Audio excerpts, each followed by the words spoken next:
What's going on today, people? This is the Jewish Giraffe, back again with another video. Gotta turn on that nice volume. Hopefully we're getting the music this time. This is a video continuing in the series, but it's something I want to talk about. I want to say first off, so this is kind of a special since I'm doing a 2-in-1. We're going to be talking about Kuriboh in this video as well as Toon Barrel Dragon. I just want to say thank you for 50 subscribers and all the popularity I've been getting in my recent videos, hitting over a couple thousand in the last couple weeks on some of those videos, so I just want to say thank you for watching. I hope you've been enjoying. If there's any comments you have, please leave them down below. I'd love to improve. Moving from here on out, I'd like to get into them. Now, one thing about Toon Barrel Dragon, I'm going to do that one second. I don't have that card yet, but that is mainly a stipulation. I do have 2 Kuribohs, as you can see here. I also have 3 detonates and 2 multiplies. But I want to get into these, and I want to compare them to Sphere Kuriboh. Which should you use, and why? So, before we get into Kuriboh, let's look at Sphere Kuriboh. Sphere Kuriboh is, of course, an ultra rare. It's been around since, the beginning of this game, pretty much, once Ultimate Rising came out. So when an opponent's monster declares an attack, you can send this card from your hand to the graveyard, change the attacking monster to defense position, thereby canceling the attack. When you ritual summon a monster, you can banish this card from your graveyard as one of the monsters required for the ritual summon. It's great. Everyone knows this card. It can fit into almost any deck, and it's really incredible. Now, looking at Kuriboh, during your opponent's turn at damage calculation, you can discard this card. You take no battle damage from that battle. This is a quick effect. Kuriboh is thereby incredibly inferior to Sphere Kuriboh because it does not negate the battle. It only negates the damage. Can Kuriboh be used as a substitute to Sphere Kuriboh? Yes, but it's not nearly as good as Sphere Kuriboh, and it is highly recommended by me and probably most anyone else with a brain that Sphere Kuriboh should be used over Kuriboh. Does Kuriboh have any sort of tech whatsoever with detonate and multiply? Let's look at multiply for a second. Tribute 1 face-up Kuriboh. Now, does this work with Sphere Kuriboh and the other Kuriboh card, which Yugimoto's thing that we'll get into? I'll get into that after this, actually, because I want to talk about that as well. So this is like a 3-card kind of thing. Yeah, you know what? Fuck it. This is going to be a 3-card card analysis. So multiply. Tribute 1 face-up Kuriboh. I believe that means any of the Kuribohs. Special summon as many Kuriboh tokens listed there below, pretty much the same as Kuriboh, as possible in defense position, basically a maximum of 3. These tokens cannot be tributed for a tribute summon. So, in itself, Kuriboh plus multiply has a... Oh, also, it's interesting because multiply has a quick effect. This is good for 2 reasons. If you're going for some sort of detonate tech, which I'll get into that, or if you want to just flood the board and you need them for econ tributes, if you need them just to protect your life points for a little bit. Is it the best strategy? No, because there are so many better strategies, and I don't honestly see Kuriboh as being anything special. Getting into it, detonate. Destroy as many Kuriboh and Kuriboh tokens you control as possible, then destroy cards your opponent controls up to the number of Kuriboh and Kuriboh tokens destroyed by this effect. So you can effectively destroy up to 3 cards your opponent controls of your own choice, which is another thing, and this is a quick effect. Is that good? Yes. Are the conditions for it really difficult? Yes. Should it be used in standard decks? I don't believe so. This is by no means a meta-breaking tech. This is by all means a joke of a tech and nothing more.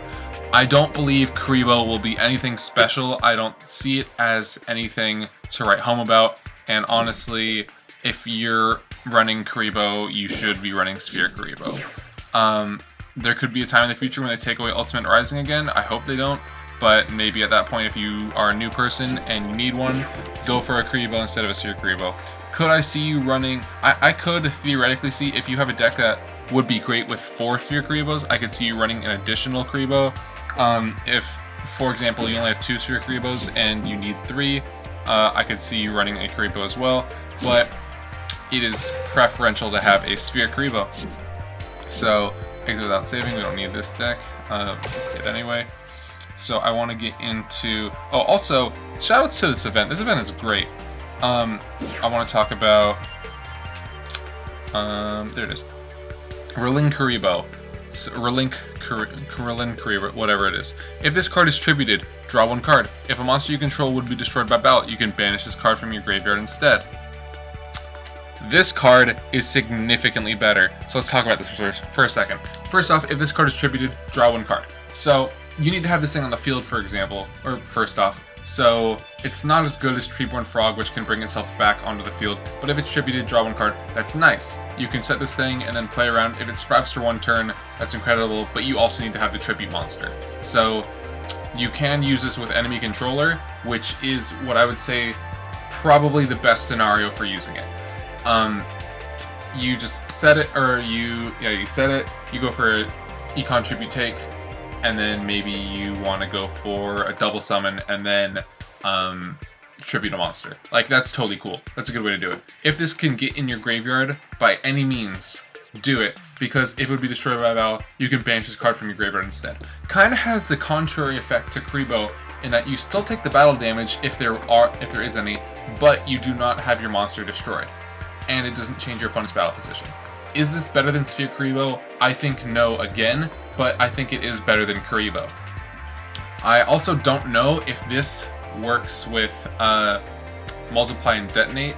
If I had it, I would test it, but I don't have it, so I don't know how it would work. I mean, it has the RELIN in front of the Kuriboh, so I can assume it would, but I'm not sure. Also, everything in this video, it should be well known that this kind of stuff is all just theoretical. Hold on. I actually haven't read, this is interesting right now. I wanted to read Dark Red Enchanter, but I didn't get around to it yet. So I think I'm going to do that right now.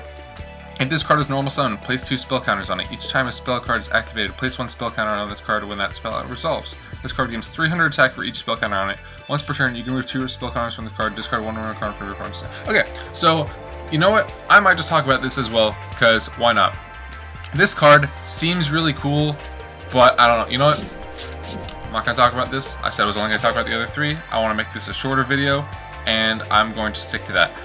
If you want to see a Dark Red Enchanter video, I can talk all about that. Leave a comment down below just saying, hey, I want to see that Dark Red Enchanter video. So let's get into the card lottery so we can look at these cards, because we want to see that nice Toon Barrel Dragon. So, Toon Barrel Dragon. It is 7 stars, it's a Toon monster, cannot attack the turn it is summoned, as all Toon monsters are. While you control Toon World and your opponent controls no Toon monsters, this card can attack your opponent directly. Once per turn, you can target 1 card on the field, toss a coin 3 times, and destroy it if at least 2 of them. If at least 2 of them are heads, sorry about that. I'm going to turn it on to, nope, don't want that. You know what, this video is going to be short. So, is this card going to be in any Toon decks? Personally, I do not believe so, because it's a normal summon and not a special summon. So you can't just normal summon your whatever card you're going to be using in your Toon deck, and then a Toon Mermaid, and then summon into your Toon Barrel Dragon. You can Toon Mermaid into any sort of other tribute you have on the field or anything like that, or any sort of other way you can take your opponent's monsters or something like that if you got a tribute. I don't know. There's a lot of ways around to get this summoned, but it's not as easy as other things. Is the effect good? Yes. But is it great? No. The other thing is, it's only got 100 more attack points than Toon Summon Skull, so you're not really getting this thing to be a beat stick. It's not going to be doing that. The only reason you'd really have this is for the effect. Do I see this being a staple in Toon decks? I do not. Do I see it being a nice tech? Yes. Do I see it being the best tech? No, because we have Toon Blue Eyes White Dragon, and I think that's the best tech for Toon decks with a nice beat stick 3000 attack. That's all I have to say on Toon Barrel Dragon. It's meta defining. No, I don't see it making Toon decks even more unbalanced as they are.